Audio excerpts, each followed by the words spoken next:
Sama mungkin yang setuju undang-undang tadi ya tentang rumah tangga, kalau istri gak mau dikumpuli tetap dipaksa, nanti suaminya bisa dilaporkan ke pengadilan gitu. Saya pasti mikir saya bukan masalah pengadilannya, pasti istrinya cantik. Kalau jelek kan nggak mungkin dipaksa. Ini ketularan. Jadi saya cara berpikir tuh, jadi tak pikir lucunya saja, bukan pikir serius. Ketularan ya sudah ketularan ini. Karena keburukan itu mudah nular.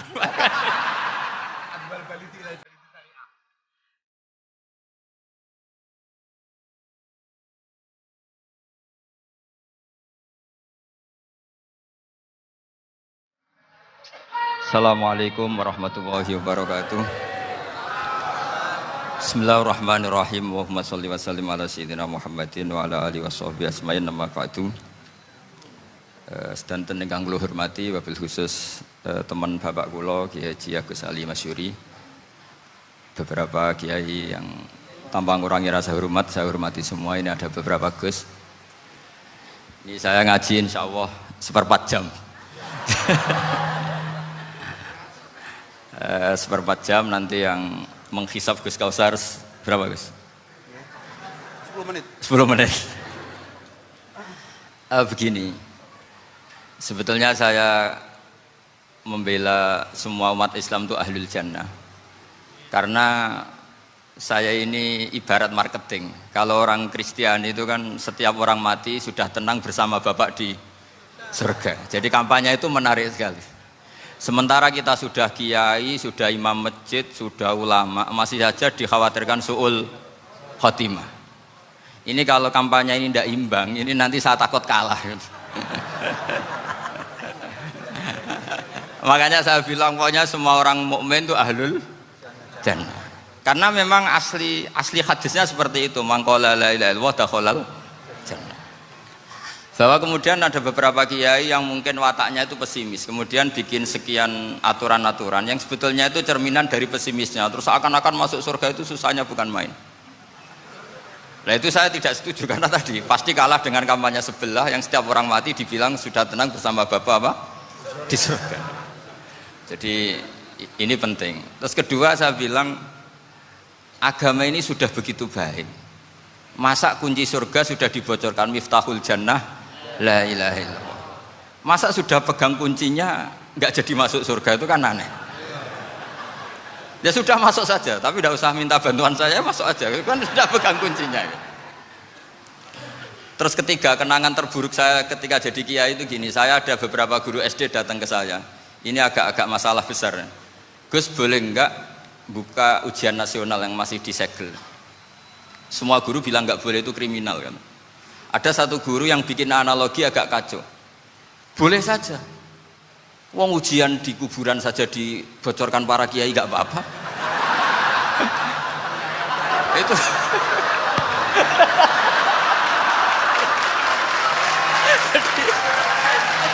Tapi ini kriminal ya. Perhatian kepada kiai, nggak boleh memukul pemateri.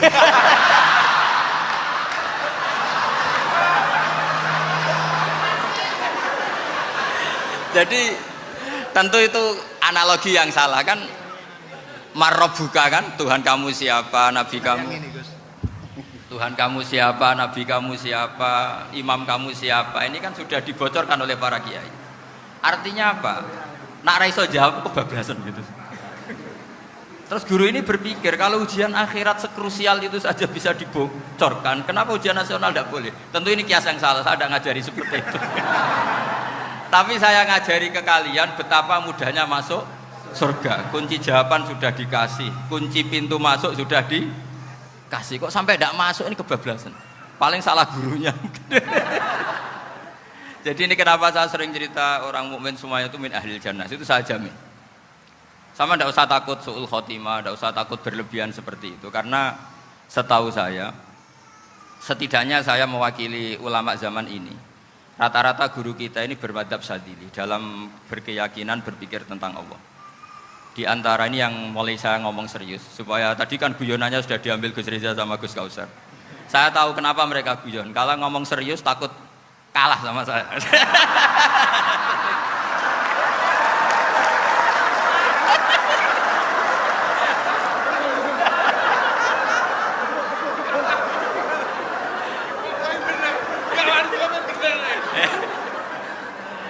Karena saya ini sudah terkenal pemikir serius, jadi artinya itu satu kepintaran mengalihkan. Ya, oh ya, sudah itu satu kecerdasan. Tidak hanya ngalim tapi butuh cerdas. Betul cerdas. Jadi itu bukti beliau-beliau ini cerdas itu. Saya berpikir begini, ini madhab Sadili. Kita semua tentu Sadili karena kita semua ngaji kitab Hikam. Kita tahu kitab Hikam itu muridnya Abul Abbas Al-Mursi. Abul Abbas Al-Mursi muridnya Syekh Abil Hasan apa? Asy-Syadzili. Saya masih ingat betul makalah itu dan saya ulang-ulang. Setiap saya ngajar di sarang saya ajarkan itu. Kilali kata Abul Hasan Asy-Syadzili, saya pernah dapat hatif, dapat semacam ilham. Apa makna min syarril waswasil khannas? Itu kata beliau dijawab oleh hatif itu. Hatif itu nggak perlu diterjemah tadi ada karena tadi diajarin itu. Apa yang dihidupkan itu nggak perlu dijelaskan. kata hatif tadi, waswasun yadkhulu bainaka wa baina habibika. Yunsika altofahu alhasanah wa yudzakiruka af'alaka asai'ah wa yukassiru indaka dzatas shimal wa yuqallilu indaka dzatal yamin liya'dila bika an husnidzanni billah ila su'idzanni billah. Jadi yang dikatakan waswas adalah kamu digiring untuk hanya ingat sisi-sisi kamu yang negatif, dilupakan bahwa Anda punya sisi-sisi yang positif. Misalnya seperti ini, mungkin secara fikih tadi banser-banser tegas, wah ini masalah lelaki perempuan dipisahkan gini-gini. Tapi kenapa Ghazali bilang ya sudah gini gak apa-apa. Sebetulnya ada rukhsah itu karena ini di depan umum. Yang paling pantangan Nabi itu la yakhluwanna rajulun bimra'atin. Ini ada yang menjaminnya gitu. Malah khawatir saya di sini dipisah tapi setelah berduaan nggak bisa. Jadi toleransinya karena ini di depan umum. Itu masih ada toleransinya. La yakhluwanna rajulun bimra'atin. Begitu juga ketika kita dosa, misalnya kita dosa. Orang Islam setiap dosa itu pasti ingat salahnya, kemudian istighfar. Dan ketika satu kebaikan dibandingkan keburukan, itu kata semua ulama, karena sayi'ah itu bernilai 1, kebaikan bernilai apa? 10. Itu masih surplus berapa? 9. Jadi itu cara berpikir Abul Hasan Asy-Syadzili. Kenapa kamu harus berpikir positif tentang Tuhan? Sekali berpikir tentang negatif, itu bahaya betul. Misalnya begini, kamu berpikir tak rewangi jadi kiai, sujud, rukuk, ternyata aku tetap mlebu neraka. Gunane apa? Itu menurut saya kan nggak punya akal. Sujud itu satu kelaziman menghamba kepada Allah. Normalnya seorang hamba itu ya sujud. Kemudian gara-gara kamu ingin masuk surga, terus logika kamu dibalik. Gunanya apa saya sujud? Ternyata saya masuk neraka. Itu pertanyaan yang benar-benar bodoh dan itu menjadikan Allah benci. Logikanya dibalik begini. Ini saya ngomong serius karena ini bentuk kemenangan saya ini bentuk kemenangan saya. Saya berkali-kali ngomong di kota pelajar di Jogja karena banyak pengujinya juga. Bukan sekedar pendamping tapi penguji.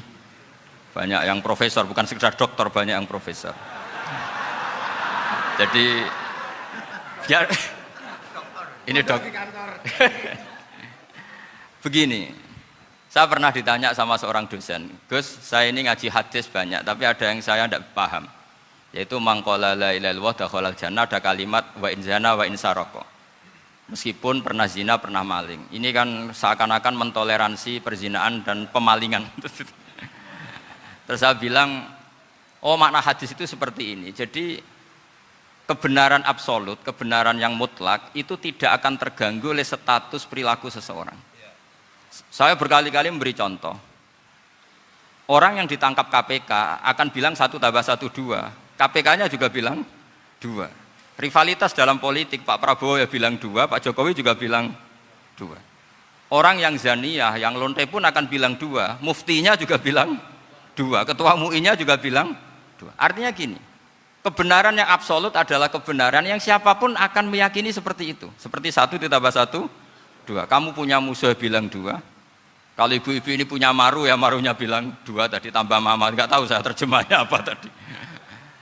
Nah, kebenaran yang absolut itu kebenaran yang siapapun pasti mengakui. Dan uniknya begini, saya pernah ngaji acara himmah, acara pondok sarang di Demak. Kalau kamu bilang 1 ditambah 1 menjadi 2, untuk mengatakan 2 itu kamu butuh hadiah enggak? Mereka semua jawab enggak.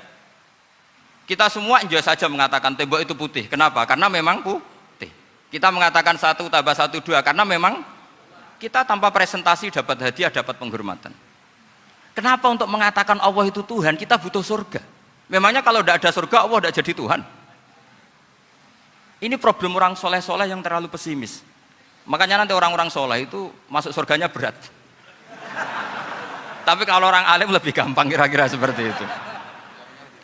Iya, karena kan imannya lebih bagus. Dalam hadis qudsi, Allah ini yang dibuli orang-orang soleh. Laulam akhluk jannatan wala naron alam akun ahlan an uto'a, dalam hadis qudsi itu. Kalau saja saya tidak menciptakan surga dan neraka, apa saya tidak jadi Tuhan yang perlu ditaati? Apa kalau kamu tidak saya kasih uang 1 juta terus bilang 1 tambah 1 11? Enggak kan? Tetap bilang berapa? 2.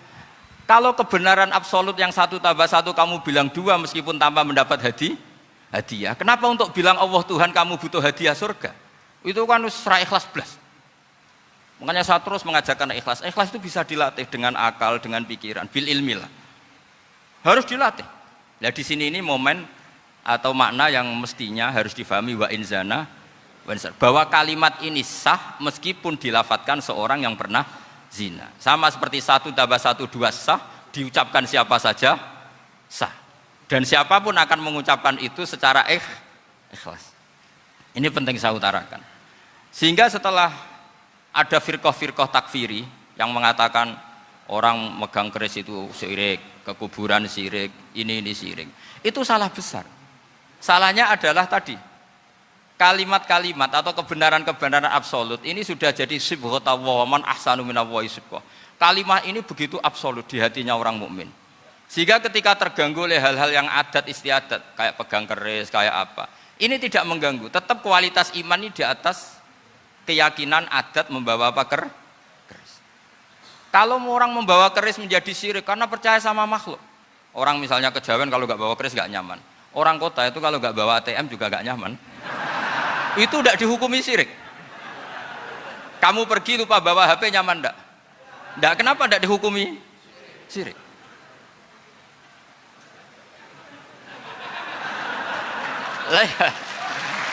Jadi ini logika-logika. Jadi makanya ini Gus Reza boleh ngeritik saya. Saya tuh berkali-kali bilang, saya termasuk ulama yang mau bikin gerakan cangkem elek.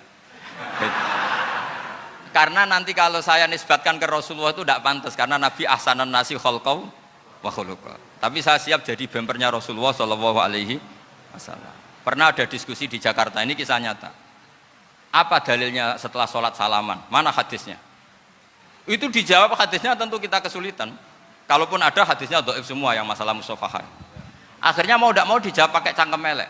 Boleh enggak kamu setelah salam nyalain HP yang off? Boleh. Boleh enggak ke kamar mandi? Boleh.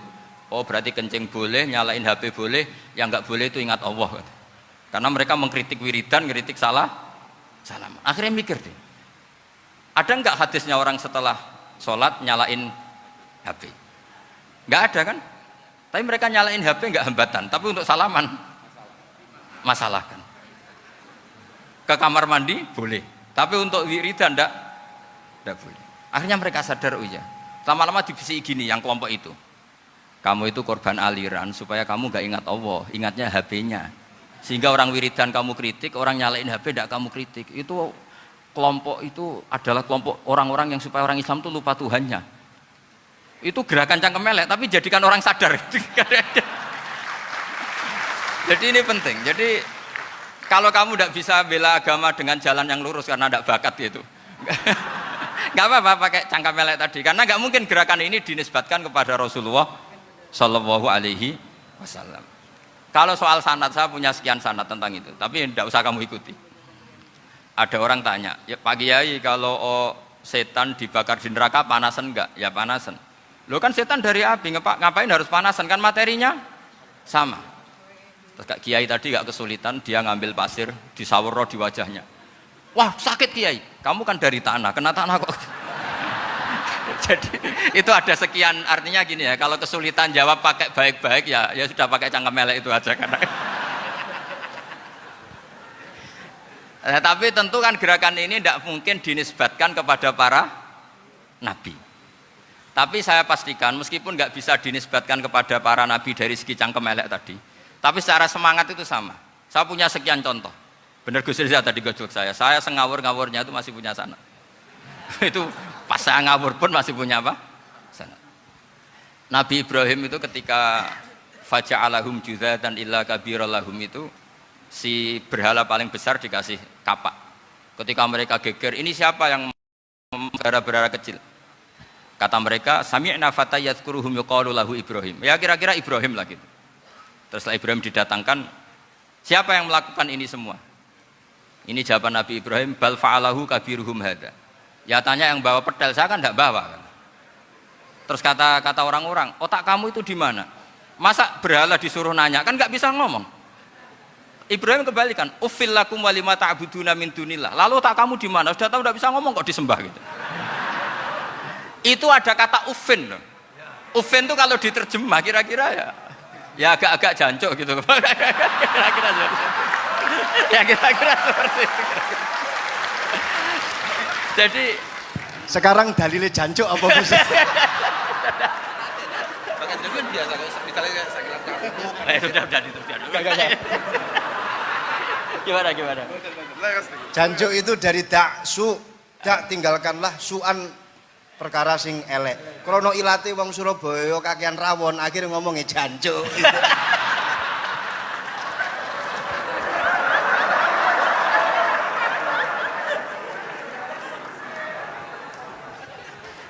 Jadi mulai dulu melawan kebatilan itu harus pakai logika yang vulgar. Karena memang nggak mungkin dengan bahasa-bahasa priayi itu nggak mungkin. Dan ini penting saya utarakan. Nah, kalau nanti nggak mungkin dinisbatkan kepada Rasul karena Nabi adalah ahsanan nasi khalqa wa khuluqa, kita yang ngambil alih saja. Gus Reza, saya, Gus Kaustan ini cara cangkem elek kan pantas. Luas. Selain bakat ya sudah natural. Karena memang itu cara kita menjelaskan kebenaran. Saya ulang lagi, itu cara kita menjelaskan apa? Kebenaran. Mau tidak mau. Saya pernah ditanya sama seseorang, Gus, beberapa nabi itu kan poligami itu bukti hipersek. Karena yang tanya itu orang nasionalis yang nggak pati senang Islam. Terus tak balik tanya, perempuan itu makhluk lemah enggak? Ya lemah. Kalau nolong lama satu itu gimana? Ya baik. Kenapa nolong dua jadi tidak baik? Harusnya kalau nolong tiga tidak baik. Tapi saya tidak dukung poligami. Ini cerita saya. Setidaknya mereka jadi ingat. Saya itu pernah ditanya agak-agak orang ateis. Dia benci Islam tapi neliti Islam. Pertanyaan kedua, kenapa dalam perang itu seakan-akan Nabi itu perampok? Hartanya orang kafir disita kemudian menjadi ghanimah. Itu kan kayak ngerampok. Terus saya tanya gini, kalau ada penjahat ke rumah kamu, kemudian pakai senjata api, setelah kamu ringkus, itu senjata api kamu kembalikan apa kamu sita? Oh ya saya sita, kalau tak kembalikan dipakai ngerampok lagi. Ya sama seperti itu, kalau kekuatan mereka dikembalikan, akan dipakai kekuatan mereka lagi. Jadi, ya lagi-lagi ini kemenangan orang serius. Karena nanti guyonnya sudah dintekno sama Gus Safa sama Gus Riza. Nah, kenapa saya ngajar begitu rileks, begitu santai? Karena pikiran saya sederhana. Fa innal uqula muttarratun ila qabilil haq. Akal sehat pasti dipaksa menerima apa? Kebenaran. Sehingga kebenaran itu tidak usah kamu ngomongkan secara serius, tidak perlu. Kebenaran itu mudah diterima. Saya itu pernah ngaji berkali-kali di Jogja di mana-mana sampai ada buku seorang dokter nulis tesisnya itu bangga lagi menjadi muslim setelah ngaji saya itu. Karena saya menerangkan itu ringan. Orang Islam itu harus mencintai Allah. Ciri utama cinta itu tidak tegang, rileks. Saya bilang begini, kalau kamu pernah 1 tahun digratisi orang rumah, makanan, kamu kira-kira itu mudah nggak mencintai orang yang berjasa sama kamu minjemin rumah dan kasih makan gratis? Mudah kan? Apalagi kita ini mudah mencintai orang yang minjemin mobil 1 tahun, ngasih rumah 1 tahun, apalagi selamanya. Kenapa kita tidak mudah mencintai Allah yang memberi kita bumi, air, oksigen, semuanya kita dikasih Allah? Akhirnya mereka mikir, wong mencintai seseorang yang ngasih dalam durasi 1 tahun saja mudah, apalagi mencintai Allah yang ngasih kita tanpa batas. Itu disebut walladzina amanu asyaddu hubbal lillah. Orang mukmin itu mudah sekali mencintai Allah. Caranya dilatih tadi. Kita mudah mencintai orang yang berjasa sama kita. Kenapa tidak mudah mencintai Allah yang tentu jasanya lebih besar? Nah, karena akhir-akhir ini banyak orang yang terlalu nazir, terlalu apa? Kata Nabi kan basyiru walatu nafiru yasiru walatu as siru. Sehingga saya bikin gerakan. Pokoknya semua orang mukmin pasti masuk surga. Nanti soal ada kesalahan-kesalahan kecil yang menjadikan orang su'ul khotimah itu sifatnya kehati-hatian. Jangan menjadi hukum. Hati-hati itu tidak menjadi hukum. Kalau kamu nyupir hati-hati itu bukan berarti pasti kecelakaan, enggak. Hati-hati itu ya hati-hati saja, tidak menjadi hukum. Ini penting saya utarakan karena kubu sebelah kampanyenya sudah tadi, setiap mati mesti tenang bersama Bapak di surga. Sementara kita mau kampanye, kamu sholat tidak mesti diterima, haji tidak mesti diterima, jadi kiai tidak mesti masuk surga. Coba kalau kita kampanye gitu terus, yang mau jadi muslim itu siapa? Jadi ini sudah tak perhitungkan matang-matang, saya milih macam seperti itu. Ya ini saya pikir sudah, ini pembandingnya supaya punya waktu. Saya suka sekali. Nah ini yang sesi terakhir ya, sesi terakhir. Saya akan cerita fikih karena Nyun sewu Gus, ada iklan sebentar dari ibu-ibu, pentolan mic kurang dekat ke mulutnya Gus Baha. Sehingga suaranya tidak terdengar sampai ke belakang. Oh, gitu, pentolannya didekatkan Gus ke gitu. mulutnya. Ini kalau ngomong konotasinya itu mesti nyerempet. Sudah apa ya? Sudah ahlinya di situ. Ya malah ada di situ.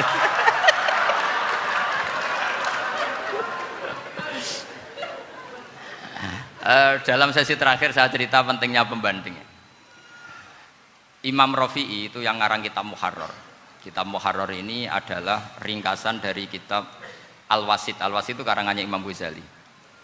Al-Wasit sendiri ini khas ngaji NU, karena NU maknanya Nahdlatul Ulama, gerakan para ulama.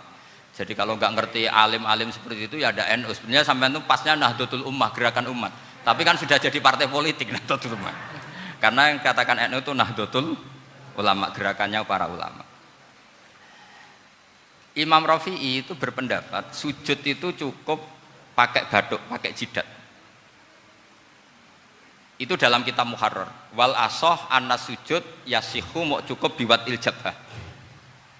Ketika Imam Nawawi mentasih kitab Muharrar namanya Minhajut Thalibin, itu mengkritik Imam Rafi'i. Kata beliau sujud itu untuk sah harus melibatkan 7 anggota karena berdasar hadis umirtu an asjuda ala sabati a'zumin, yaitu al jabhah wal yaden warubaten wal qadamen, yaitu jabhah 2 tangan, 2 lutut dan 2 qadamen. Akhirnya saya ngecek di kitab asli, Imam Rafi'i termasuk Ashabut Tarjih dan Imam Nawawi. 2 orang ini khilaf.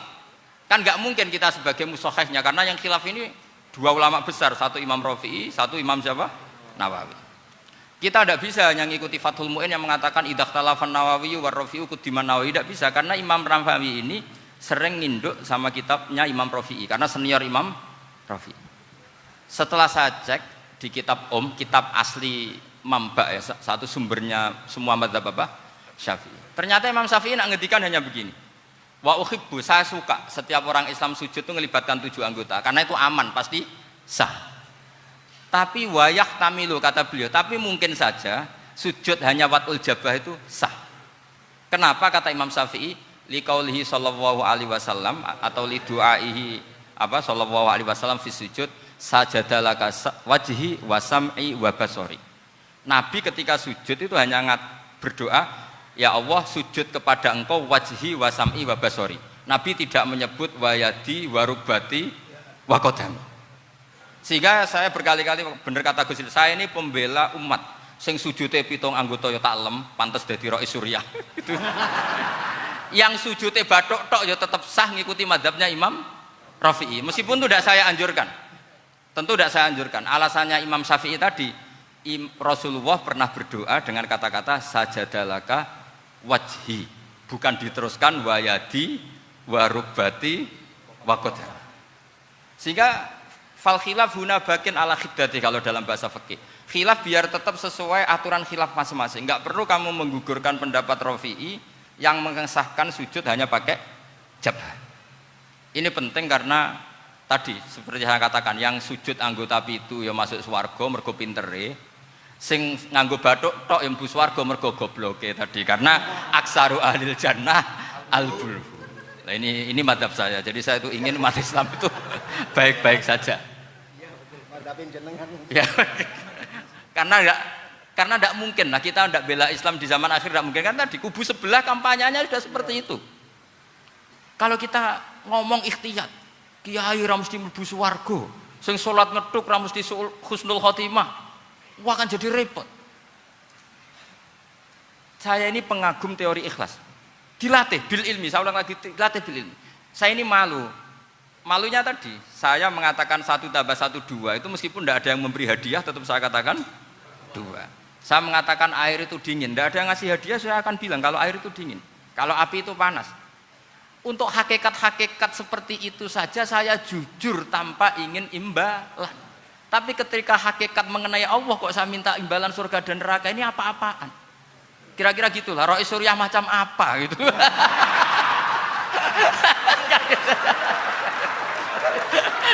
Ya saya kira demikian. Assalamualaikum warahmatullahi wabarakatuh. Waalaikumsalam warahmatullahi wabarakatuh. Alhamdulillah. Baru kali ini ada seminar yang dikritik terus sama pemateri itu pendampingnya. Mestinya pembandingnya. Tapi luar biasa para milenial semuanya, Masya Allah, terlihat wajah-wajah surga di majelis ini. Walaupun toh yang hadir tidak semuanya milenial, ada post milenial juga di sini. Ada yang Gus dan juga ada yang Kiai. Kalau Gus biasanya kan masih bisa tolah-toleh, kalau Kiai harus fokus. Tapi yang paling fleksibel di PWNU Jawa Timur, yang paling enak itu adalah beliau, Kiai Haji Agus Ali Mazhuri. Enaknya pripun? Dadi kiai ya iso, dadi Gus ya iso. Itu posisinya paling enak di antara pengurus-pengurus yang lain. Tepuk tangan untuk beliau, enggak apa-apa.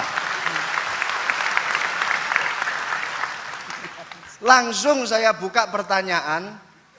Yang ditanya 2 orang, jangan pendampingnya. Yang ditanya 2 orang. Kalau enggak Gus Baha, Gus Kausar. Saya hitung sampai 10, nggak ada pertanyaan, kita tutup dengan doa. 1, 10. Ada yang 2 mawon nggih, pertanyaannya 2. 1, monggo. Yang perempuan, saya ingin yang perempuan, monggo. Sudah 2, silakan.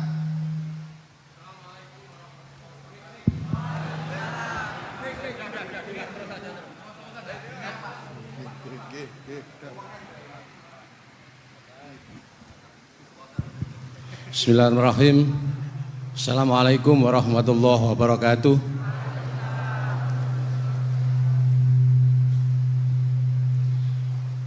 Yang saya ingin tanyakan kepada Gus Baha, saya itu sering ngaji lewat YouTube panjenengan Gus.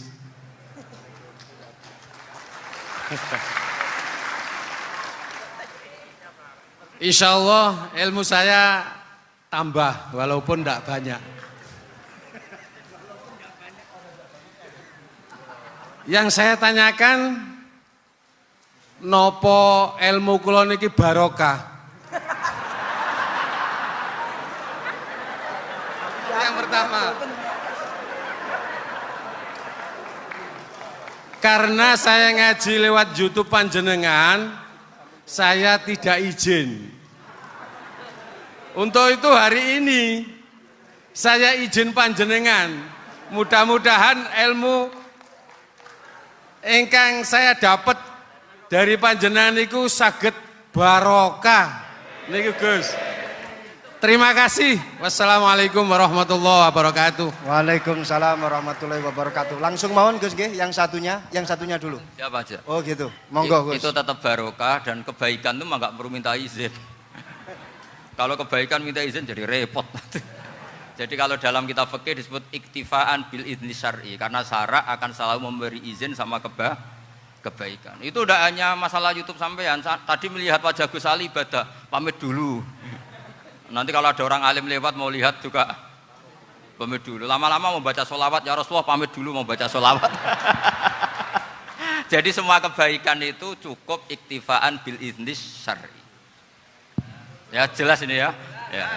Oke, terima kasih. Jangan lupa pulsane tuku dhewe lek ndelok YouTube. Wifi-nya juga jangan nyolong. Harus passwordnya izin kepada yang punya wifi. baru nanti 100% barokah. Mbak yang belakang bisa berdiri, yang mau tanya tadi. Ya, silakan. Bismillahirrahmanirrahim. Assalamualaikum warahmatullahi wabarakatuh. Mohon izin Yai Gus, saya di sini mau tanya, selain sebagai pelajar santri, saya juga sebagai seorang mahasiswi di salah satu universitas di Surabaya. Yang saya tanyakan sebagai pemuda milenial, kita semua tahu bagaimana keadaan demokrasi negara Indonesia saat ini. Yang saya tanyakan, bentuk dari hubul waton minal iman. Hubul waton di sini, bolehkah saya sebagai seorang mahasiswi menyuarakan pendapat saya, berjuang bentuk ijtihad demi keadilan berupa demonstrasi?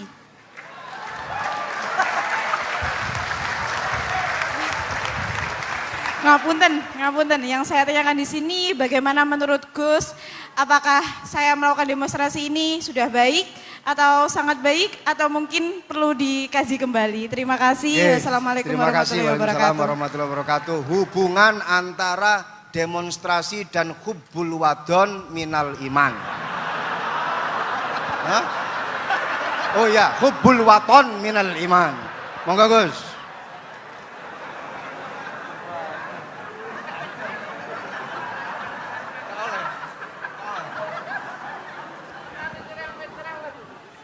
Ini benar-benar ahli loh aku.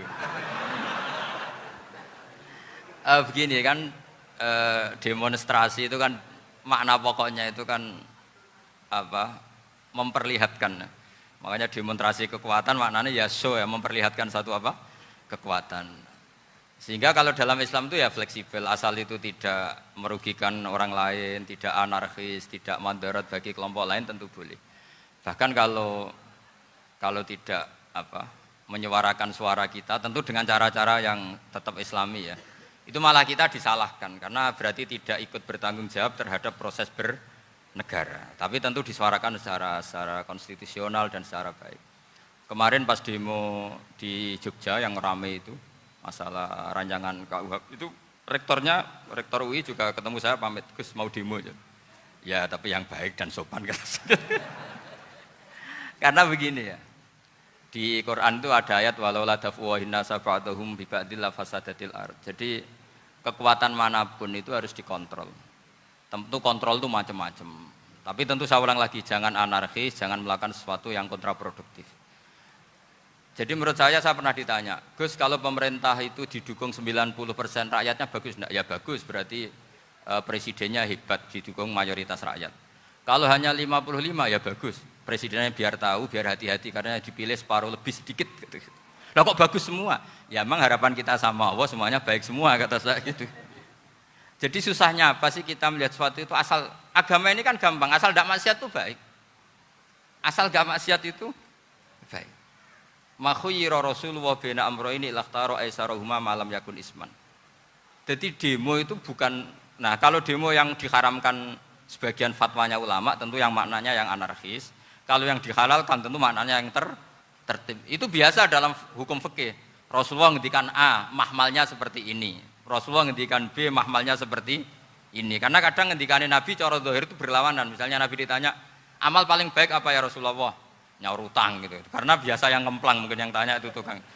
Tapi kadang Nabi jawab birrul walidain. Kadang jawab as-sholat li awwali waktiha. Karena penanyanya ini beda. Nggak tahu sholat. Gimana? Cinta pun nggak tahu sholat. Ya, cinta kok ora tahu sholat kata beliau. Kan gitu. Jadi ini penting saya utarakan karena zaman Nabi itu ya biasa Nabi misalnya ngendikan sesuatu itu. Terus ada juga sahabat yang memperlihatkan pendapatnya. Tapi tidak niat bantah. Masyhur itu dalam tarikh. Saya beri contoh yang masyhur itu. Nabi pernah sholat duhur itu 2 rakaat. Sebagian riwayat mengatakan asar, tapi yang lebih kuat itu duhur. Setelah 2 rakaat Nabi sholat, itu akabirus sahabat papan atas itu tidak ada yang ngendikan karena mereka sopan semua, tahu etikal. Setelah Nabi pulang sudah dekat pintu, ada sahabat yang berdiri. Ya Rasulullah, aku siroti sholatu amnasita. Ini sholat model kosor, apa engkau lupa? Tapi sahabat yang nggak tanya, ini niatnya malah lebih agak-agak buruk. Baguslah kalau sholat terbaru 2, berarti besok ya 2. Karena pakai teori nasah mansuh, berarti hukum itu pakai yang terbaru. Jadi gayanya tidak tanya tapi lebih sama. Mungkin yang setuju undang-undang tadi ya tentang rumah tangga, kalau istri nggak mau dikumpuli tetap dipaksa, nanti suaminya bisa dilaporkan ke pengadilan gitu. Saya pasti mikir saya bukan masalah pengadilannya, pasti istrinya cantik. Kalau jelek kan nggak mungkin dipaksa. Ini ketularan ya. Jadi saya cara berpikir tuh, jadi tak pikir lucunya saja, bukan pikir serius. Ketularan ya, sudah ketularan ini. Karena keburukan itu mudah nular. Akhirnya Nabi kembali lagi, enggak, kullu dzalika lam yakun, semua itu enggak terjadi. Tapi Nabi sebagai orang yang sangat, ya sebenarnya enggak boleh dibahasakan sangat demokratis, sangat bijak. Nabi kembali lagi ke mimbar terus tanya, ahakun maqalahu dzulyaten, apa betul yang dikatakan dzulyaten tadi? Kata sahabat semua, betul ya Rasulullah, tadi engkau sholat hanya 2 rakaat. Nabi kemudian takbir lagi, meneruskan 2 rakaat terus salam. Artinya kalau demonstrasi itu dengan makna mengutarakan pendapat dengan cara yang dijamin konstitusi, ya itu kan normal-normal saja, nggak ada masalah. Saya pernah derekno bapak, itu ada pertanyaan yang benar-benar mengusik saya. Ada orang miskin datang ke bapak, Pak Yai, dadi wong melarat itu ra enak. Sajane ya wis suwe dadi wong melarat ra enak. Itu pas Ramadan. Kenapa kata bapak?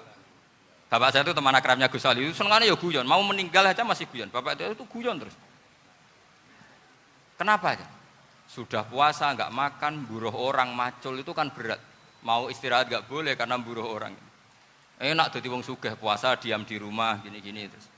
Terus kata bapak saya gini, enak wong melarat. Dadi wong sugih nak poso berat. Kok sakit ya? Esok mangan pecel, awan rawon. Enggak sore sidik sate. Jadi yang harus ditinggalkan itu banyak. Nak sampean kan biasa meninggalkan itu semua. Semenjak itu dia, oh iya, nak ngono podo-podo abot. Jadi hasutnya pada orang kaya terus nggak ada. Nah ini pentingnya ilmu. Jadi pentingnya pendamping tadi itu. Setelah diberi jelasan, oh maturuni ternyata podo-podo abot gitu. Dia nggak tahu susahnya jadi orang kaya. Ya sama seperti tadi. Ya saya puasa. Kerja gini-gini bojo sitok elek terus dari yang bojone 4 cantik semua abot aku. Karena harus ninggalkan 4 yang cantik tadi yang bisa menghidupkan tadi itu. Itu kan juga demonstrasi, artinya mengutarakan apa yang, jadi itu saya pikir seperti itu. Ya ini pokoknya gitu aja ya. Assalamualaikum warahmatullahi wabarakatuh. Waalaikumsalam warahmatullahi wabarakatuh. Tepuk tangan untuk beliau. Kita doakan semoga beliau sehat walafiat, panjang umur, jembar rezeki.